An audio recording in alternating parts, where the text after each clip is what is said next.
यशोमती मैया के नंद लाला।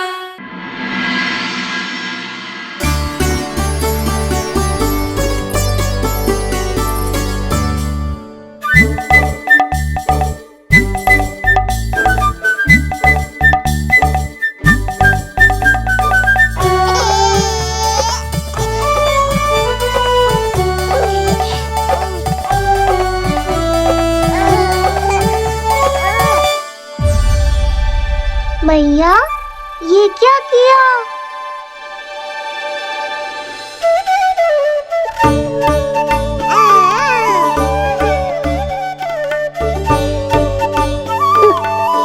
लगता है इसे माखन से अधिक ही प्रेम हो गया है। सावधान यशोदा, कहीं बड़ा होकर माखन चोर ना बन जाइए। माखन चोर क्यों बनेगा मेरा लल्ला? माखन की कोई कमी है क्या हमारे घर में? जितना माखन चाहिए उतना माखन खिलाऊंगी मैं अपने लल्ला को। पर मैया, अभी तो थोड़ा सा भी नहीं चखा रही हो। ये ले। लो, ये भी दाऊ को दे दिया। सुबह तो बोल रही थी कि मैं आपको प्रेम नहीं करता, उल्टा आप अपना सारा प्रेम बलदाऊ पर लुटा रही हो।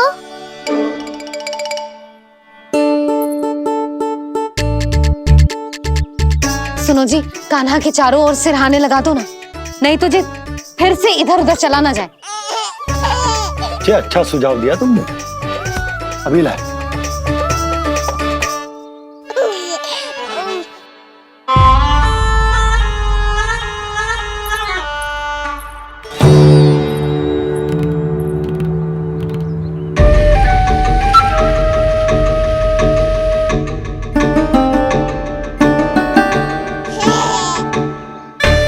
इस बालक का वध करके जब मैं मथुरा वापस लौटूंगा तो प्रभु कंस मुझे अपना विशेष विश्वास पात्र तो बनाएंगे ही, पर क्या पता प्रधानमंत्री भी बना दे। देवकी और वसुदेव अभी कहाँ हैं? अपनी संतानों के श्राद्ध के लिए ऋषि गर्ग के आश्रम जा रहे हैं। अब आप क्या करने वाले हैं महाराज? एक बार तो मैंने उन्हें प्राण दान दे दिया। बधाई हो कुंवर जी। अपनी पत्नी के प्राण बचाने में आप सफल हुए। दूसरी बार मैं उन्हें दंड देने निकला तो तुमने मुझे रोक दिया। बुद्धि बल का प्रयोग कीजिए स्वामी, शारीरिक बल की आवश्यकता नहीं। किंतु एक ही भूल को बार बार नहीं दोहराएगा कंस। मथुरा नरेश कंस के इस महल से वसुदेव और देवकी जीवित बाहर नहीं निकलेंगे, केवल उनके शव। कंस मामा, आप उनको छू भी नहीं सकते।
ये क्या हो रहा है?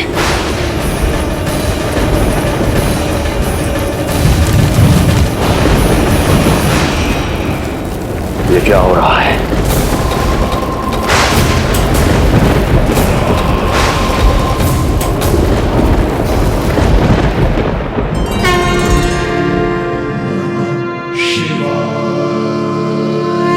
क्या हुआ प्रभु? आप अचानक इतने चिंतित क्यों हो गए? कृष्ण ने अपने पांव का अंगूठा अपने मुख में रख लिया है देवी। इसमें चिंतित होने की कोई बात नहीं है प्रभु। ऐसा तो हर बालक कभी ना कभी करता ही है। तो सखा कोई साधारण बालक नहीं है देवी पार्वती, तो भगवान है। यदि वो ऐसे ही अपने अंगूठे को मुख में रखकर खेलते रहे तो अवश्य ही आ जाएगी। कौन आ जाएगी प्रभु? प्रलय आ जाएगी देवी, प्रलय आ जाएगी देवी। हे नारायण, ये क्या हो रहा है?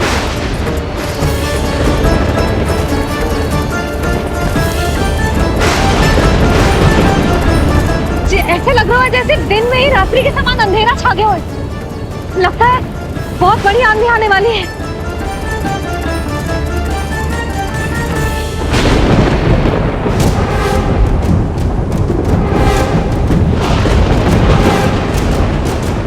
ये भीषण आंधी, ये मूसलाधार वर्षा, तुम दोनों ने ऋषि गर्ग के साथ मिलकर अवश्य कोई योजना बनाई है ना? बोलो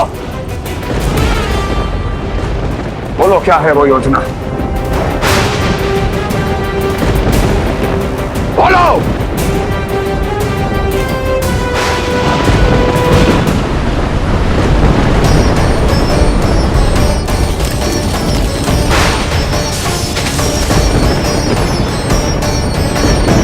लगता है प्रकृति क्रोध में। मैं जाकर गौशाला संभालता हूँ, कहीं कोई हानि ना हो जाए। तुम बालकों को भीतर ले जाओ।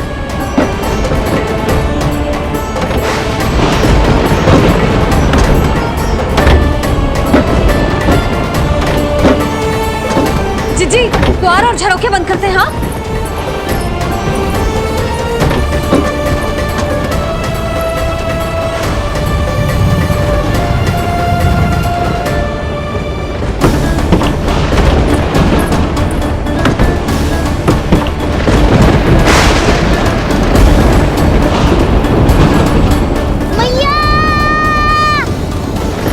लल्ला, चल अंदर चल के खेल।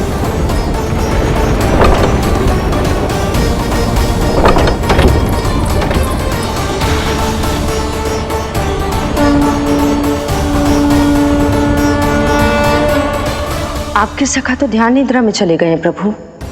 इनकी ये अंगूठा चूसने की सामान्य सी क्रिया का कितना घातक प्रभाव पड़ रहा है, इन्हें तो पता भी नहीं है। चाहे जानबूझकर की जाए या अनजाने में हो, सखा की हर लीला के पीछे कोई ना कोई उद्देश्य अवश्य छिपा होता है। पर ऐसा लगता है देवी जैसे उनकी इस लीला के पीछे एक नहीं अनेक उद्देश्य छिपे हैं।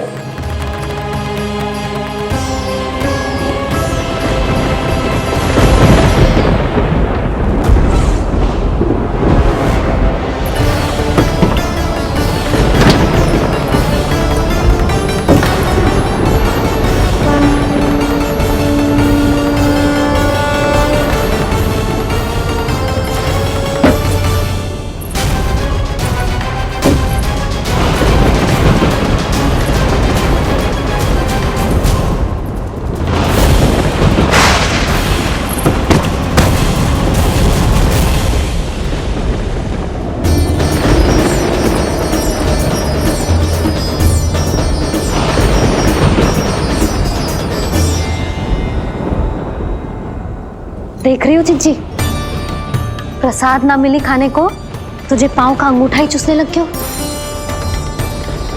कान्हा, ये क्या कर रहे है? अंगूठा मुंह से निकाल दे लल्ला। ये अच्छी बात ना है कान्हा।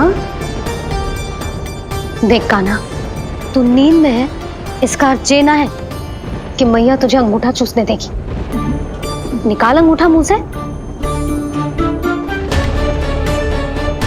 आज तो बड़ी शीघ्र इतनी गहरी निद्रा में सो गए हो तुम।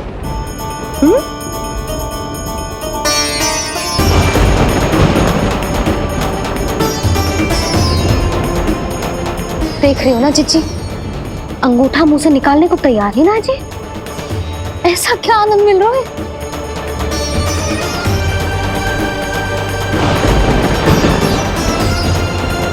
अधिक बल भी ना लगा सकती, अत्यधिक नींद में है, कहीं इसकी आंख ना खुल जाए। रानी भाभी, लगता है तीव्र वर्षा होने वाली है। मैं और भोला भैया के साथ अगले निकल रहे हैं। हो सकता है उन्हें हमारी आवश्यकता हो। हाँ हाँ चलो बोला। चिच्ची, तीव्र वर्षा आरंभ होने से पहले आप और बलदाऊ निकल जाओ। ठीक है, किंतु तुम भी सतर्क रहना। हाँ, आप भी ध्यान से जाओ।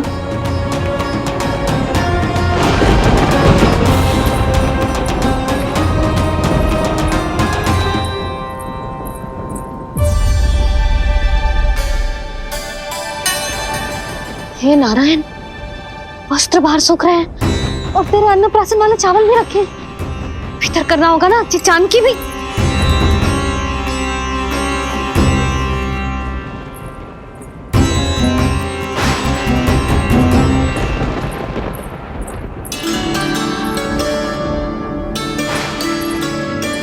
लल्ला, वैसे जी बहुत बुरी बात है। अंगूठा मुंह से बाहर निकाल। केवल 2 दिवस में तेरा अन्नप्राशन है, फिर सब खाइयो। तनिक धैर्य रख। गुड़ तू। प्रभु, स्वयं कृष्ण की मैया इनका अंगूठा नहीं निकाल पाई, तो अब और कौन निकालेगा? कैसे रुकेगी ये प्रलय? इसका एक ही अर्थ है देवी, अभी लीला समाप्त होने का समय नहीं हुआ। अभी तो कहना तो ये चाहिए कि लीला अभी पूरी तरह से आरंभ ही नहीं हुई है।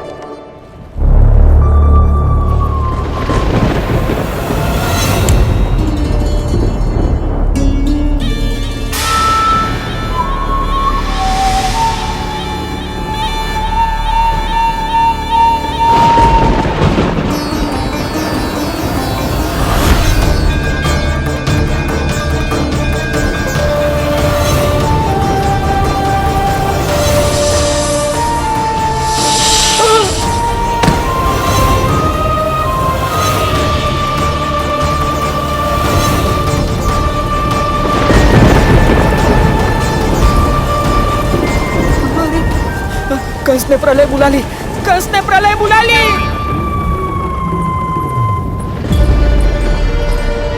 हे नारायण, जे वर्षा तो रुकने वाली ना है। जे गुड़ और गेहूं भीतर रख देती हूँ।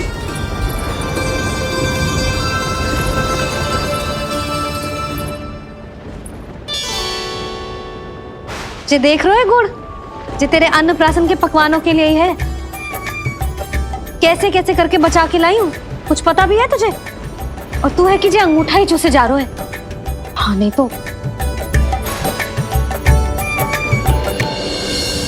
किंतु आज प्रलय भी आ जाए तो कंस की तलवार का वार रोकने में असमर्थ होगी। कंस के साथ विश्वासघात किया है, दंड तो मिलेगा। महाराज, वायुमंडल में अचानक आए इस परिवर्तन का हमसे कोई लेना देना नहीं है। हम तो बस अपनी संतानों के श्राद्ध के लिए जा रहे थे। मूर्ख हूं मैं, मूर्ख हूं मैं। कंस एक मूर्ख है, मूर्ख हूं मैं। अब अच्छी तरह जानता हूं मैं, श्राद्ध केवल एक बहाना है। किंतु सत्य यह है कि तुम और वो ऋषि गर्ग मिलकर मेरे विरुद्ध एक षड्यंत्र रच रहे हो, और ये तुम्हारी योजना है। भैया, ये आप क्या कह रहे हैं? कैसा षड्यंत्र, कैसी योजना? हम तो केवल श्राद्ध के लिए गए थे। बहुत अवसर दिए मैंने तुम दोनों को, किंतु तुमने बार बार बार बार बार बार मुझे मूर्ख बनाया। इसलिए अब मैं अवसर दूंगा अपनी इस तलवार को।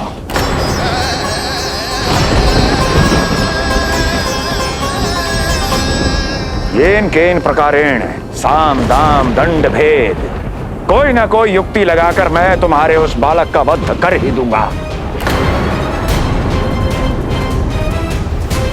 पर उस क्षण का साक्षी बनने के लिए अब तुम दोनों को जीवित नहीं छोड़ूंगा मैं।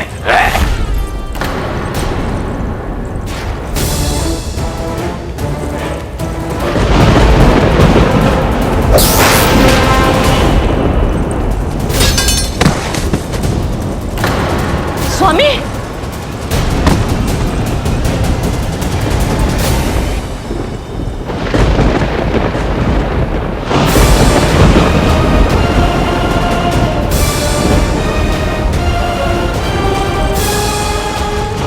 तेरा काल तेरी प्रिय बहन के गर्भ से उसकी 8वीं संतान बनकर जन्म लेगा और तेरा विनाश करेगा, विनाश करेगा, विनाश करेगा।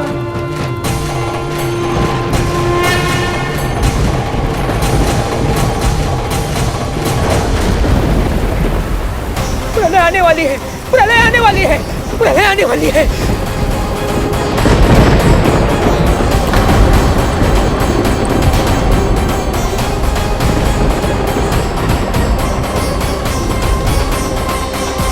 यदि कंस को रोकना, अपने माता पिता की रक्षा करना और चपलासुर के ब्रह्म को मिटाना ही इस लीला के उद्देश्य थे, तो ये सभी उद्देश्य पूरे हो चुके हैं प्रभु।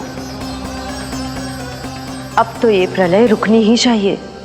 ये केवल सखा की लीला ही नहीं है देवी पार्वती, उनकी माया का उदाहरण भी है। मार्कंडेय ऋषि को दिए गए वरदान को पूरा करने के लिए ही ये सब हो रहा है। कौन सा वरदान प्रभु? प्रभु की माया को साक्षात अपनी आंखों से देख पाने का वरदान।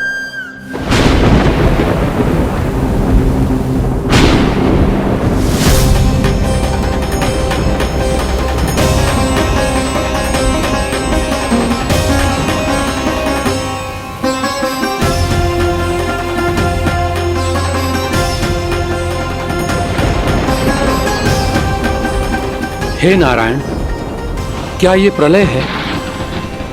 क्या संसार समाप्त हो रहा है? तो फिर मुझे मिले इस जीवन का क्या अर्थ है?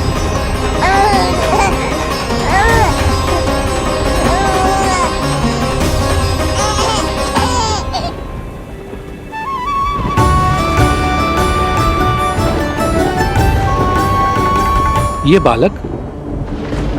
बालक यहां कहां से आया?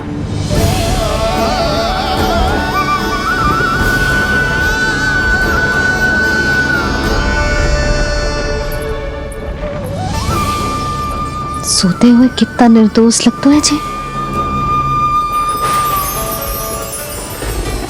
चारों ओर जल ही जल है, सब कुछ प्रलय में नष्ट हो रहा है, किंतु ये कितना निश्चिंत है ये। परंतु ये अद्भुत बालक है कौन?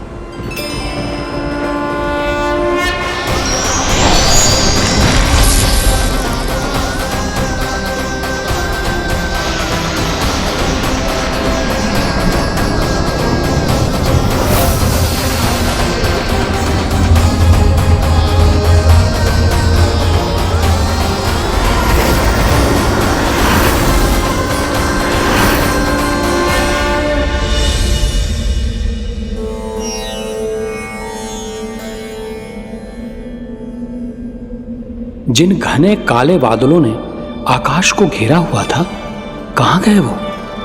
यहां तो प्रलय का कोई चिन्ह ही नहीं है।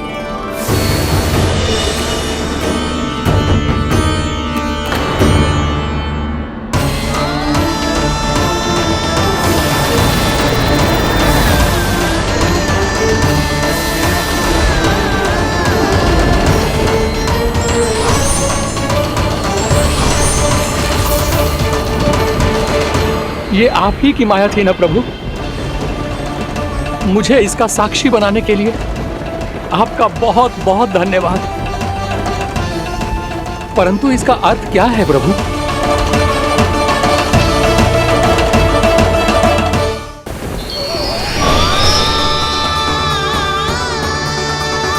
प्रभु,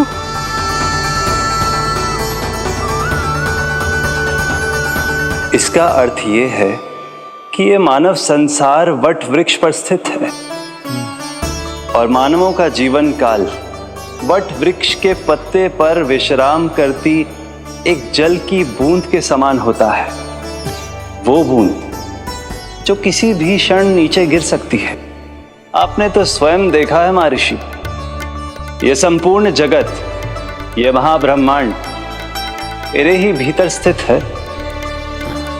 ये उदाहरण है इस बात का कि जो दिखता है उसके कई स्वरूप होते हैं। जो आज आप देख रहे हैं वो पहले भी हो चुका है और आगे भी होगा।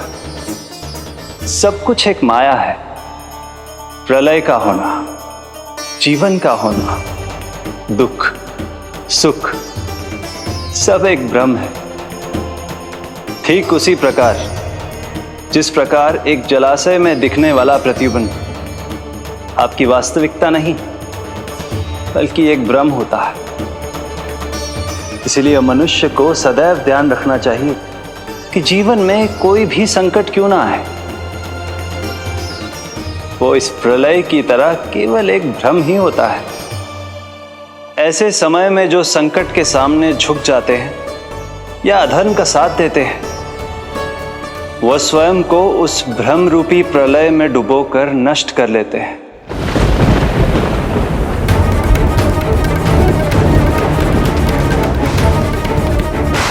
पर जो मेरी शरण में आकर संकटों का सामना करते हैं, वो स्वयं को कठिन से कठिन प्रलय से भी उभार लेते हैं। किंतु प्रभु, सभी व्यक्तियों में संकटों का सामना करने का साहस नहीं होता। कृपा करके आप कुछ ऐसा कीजिए जिससे आपके भक्तों को इतना बल मिले कि वो कठिन से कठिन परिस्थितियों का सामना भी सहर्ष कर सकें।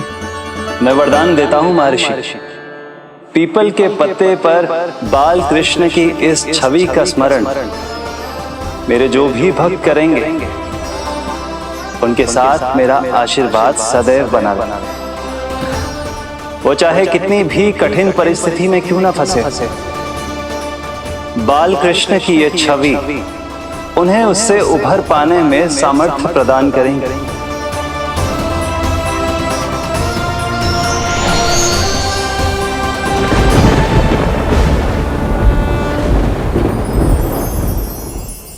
अद्भुत।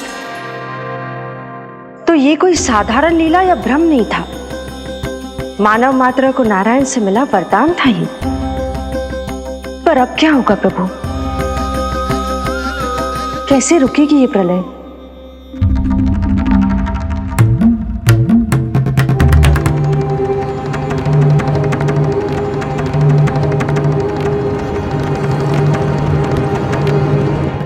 क्या सोच रहे हैं प्रभु? क्या आप रोकेंगे ये सब? नहीं प्रिय, ये कृष्ण की माया है, वही इसे रोक सकते हैं। पर मैं अपने सखा से भेंट करने अवश्य जाऊंगा। पर पिछली बार की तरह बिना उपहार लिए नहीं।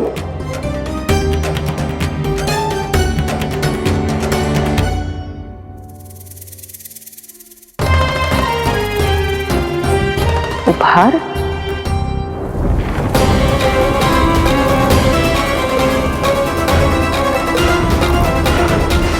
आप तो प्रलय का भी सामना करने के लिए तैयार थे ना भैया? अभी तो प्रलय भी नहीं आई और आपकी ये दशा हो गई। महाराज,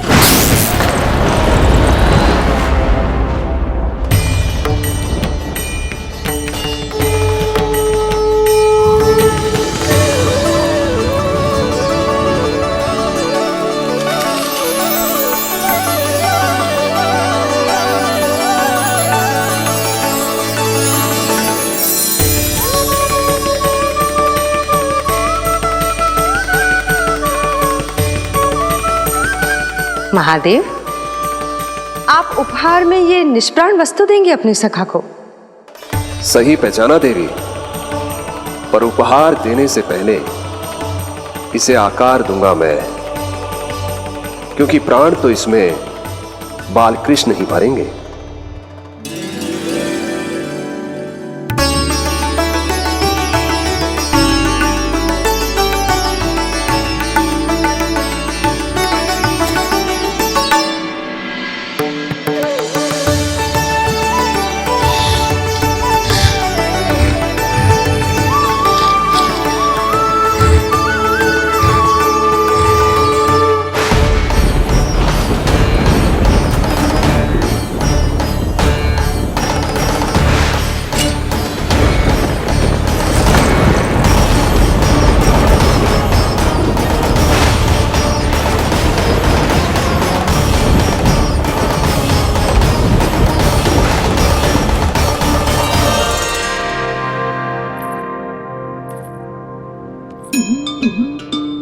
मुरली, बस उन्हें मेरा उपहार अच्छा लगे।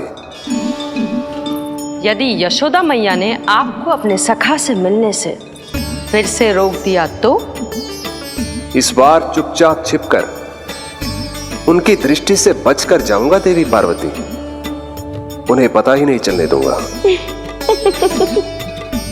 संभालिएगा प्रभु, यदि यशोदा मैया ने आपको पकड़ लिया तो लेने के देने पड़ जाएंगे महादेव।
ये रहे चावल, जानकी को कही थी मैंने भीतर रख दे, छोड़कर चली गई बाहर, कुछ याद ही ना रहते ऐसे।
कान्हा,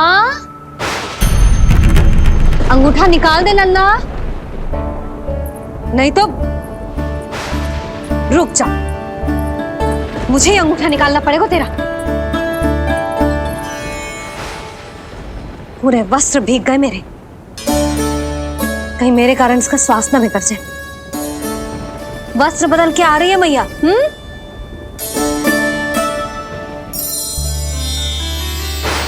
आ रही हूं।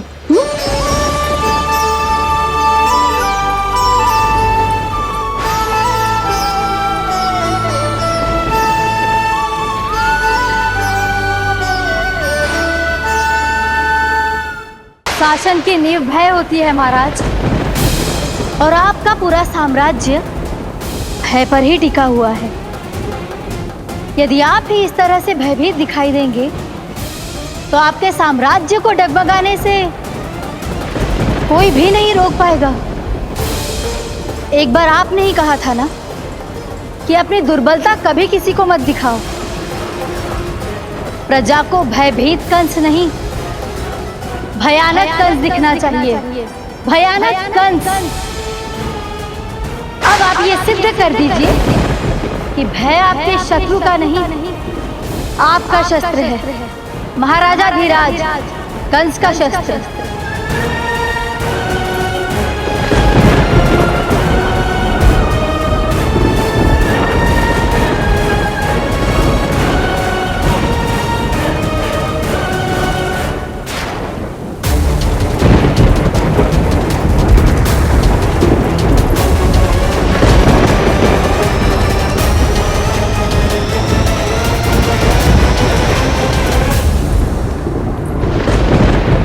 उससे क्या भयभीत होना जो स्वयं भयभीत हो, उससे क्या भयभीत होना जो स्वयं भयभीत हो।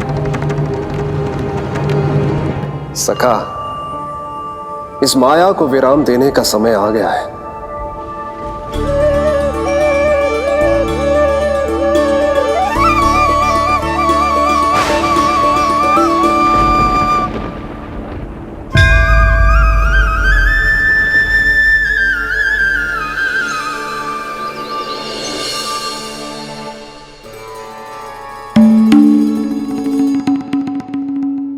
सभी आपके चरण धोकर उसका चरणामृत पीते हैं सखा, और आपने उसी चरण को अपने मुख में रख लिया।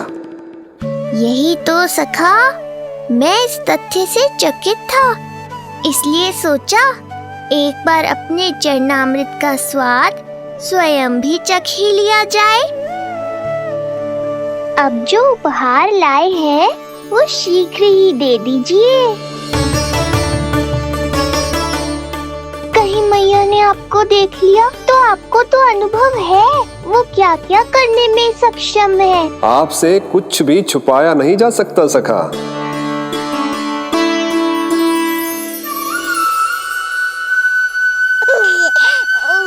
इन अधरों पे पांव के अंगूठे से अधिक ये मुरली शोभा देगी सखा।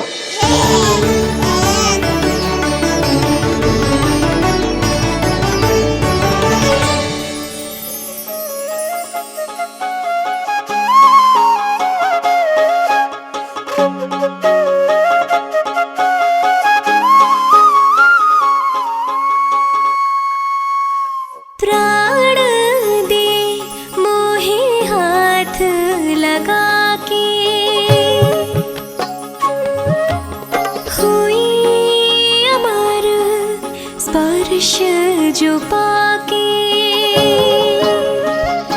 काठी को जीवनमय कर दिया, मधुर हो गई सारी।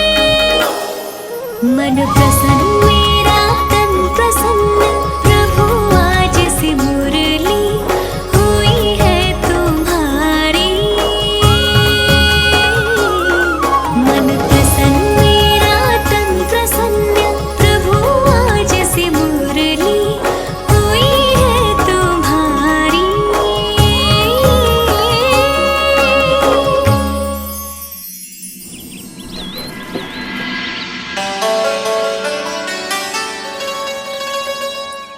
तुम्हारी भक्ति ने मेरा मन जीत लिया है मुरली। शीघ्र ही सारा संसार तुम्हें मेरे नाम से और मुझे तुम्हारे साथ से पहचानेगा।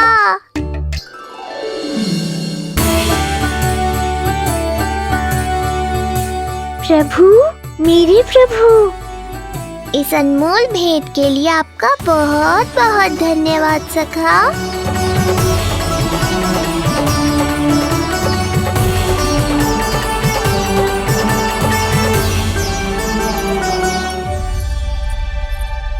सखा, मैया,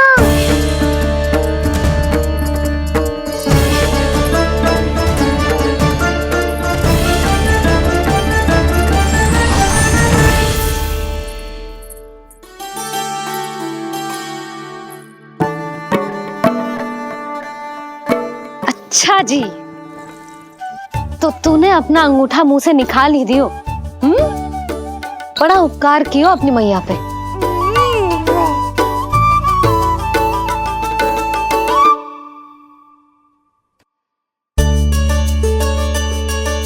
प्रभु, मैया ऐसा मत करो, मेरी मुरली वापस दे दो मुझे। ये कहाँ से आई? मेरे सखा ने उपहार में दी है। मैंने तो सोचा भी नहीं था मैया कि मेरे अंगूठा मुंह में लेने से इतना सब कुछ हो जाएगा। तेरे मुख पे छाई ये दृष्टता की छाया साक्षी है। ये जो भी हुआ, ये तुम दोनों, उस ऋषि गर्ग और तुम्हारे उस पुत्र का किया धरा है, जिसे तुमने मुझसे छुपा रखा है। जो स्वयं दूसरों का बुरा करते हैं, उन्हें सदैव यही लगता है कि उनके पीठ के पीछे उनके विरुद्ध कोई न कोई षड्यंत्र हो रहा है। मुझे तनिक भर भयभीत देखकर इतना साहस आ गया तुझमें कि मुझे प्रत्युत्तर देगी। लगता है तुम दोनों महाराज की तलवार के वार को भूल चुके हो। स्मरण करो, इतने वर्षों में इसने एक बार भी तुम्हें छुआ तक नहीं, लेकिन अनेकों बार तुम्हारे हृदय को रक्त रंजित कर चुकी है ये। मेरी इस तलवार ने तुम दोनों की 6 संतानों का रक्त चखा है, और अब एक और संतान के रक्त में स्नान करने वाली है ये। वो संतान जो गोकुल में पल रही है। बस कंस भैया बस, बस कंस भैया बस, बस कंस भैया बस।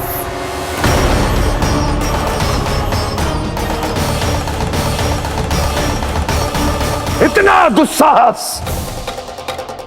तू मुझसे ऊंचे स्वर में बात करेगी अपने बड़े भाई के सामने?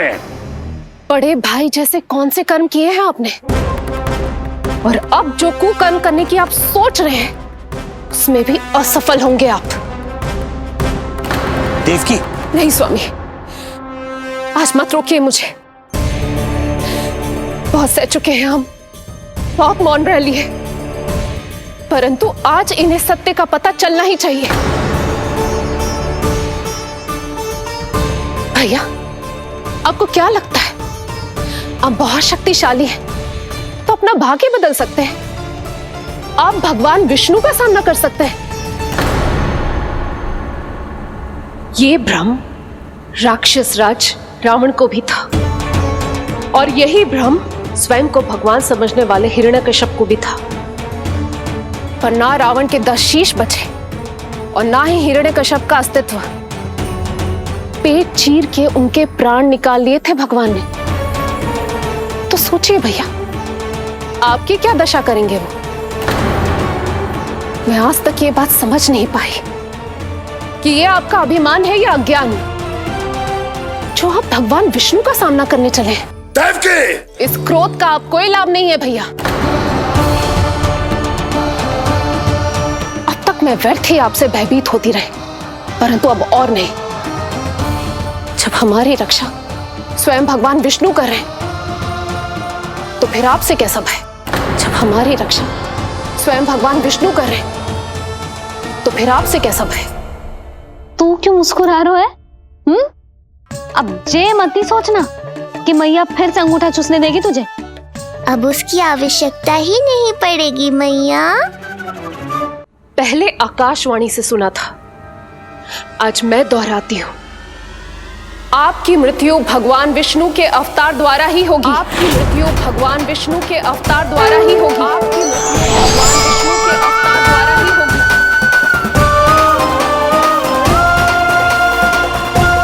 भले ही वो कहीं भी क्यों ना हो।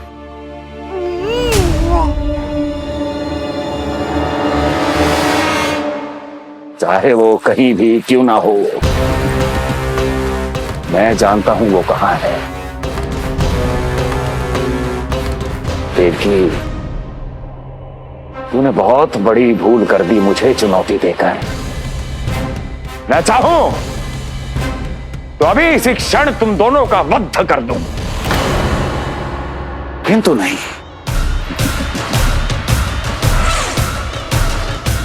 तुम्हें श्राद्ध करना बहुत प्रिय है ना? तो ठीक है, तो अब मैं तुम दोनों का वध तभी करूंगा जब तुम दोनों अपनी 8 संतानों का श्राद्ध एक साथ कर चुके होगे।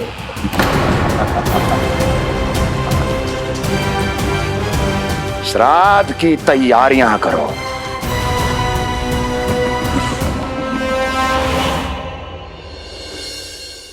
मैया अन्नपूर्णा की कृपा से आज अन्नप्राशन के सभी कर्मकांड अच्छे से हो जाए, भोजन स्वादिष्ट बने और मेरे कान्हा को प्रिय लगे। बस इतना आशीर्वाद दे दो तुलसी मैया। मैया, कहीं उसे ऐसा ना लगे कि उसकी मैया को अच्छा भोजन बनाना आतो ही ना है।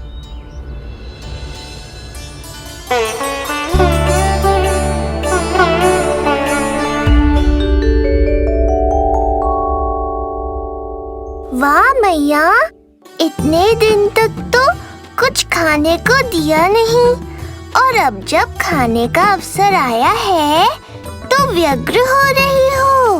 मेरे बारे में भी तो कुछ सोचिए प्रभु। 2 दिन से यहीं अटकी हूँ। अटकी नहीं हो मुरली, तुम तो लटकी हो प्रभु। हाँ हाँ मुरली, मुझे भी तुम्हारा साथ चाहिए, पर क्या करूं? मैया ने तुम्हें मेरी पहुंच से बहुत ऊपर लटकाया है। पर प्रभु, मैं अब तक पहुंचूं कैसे?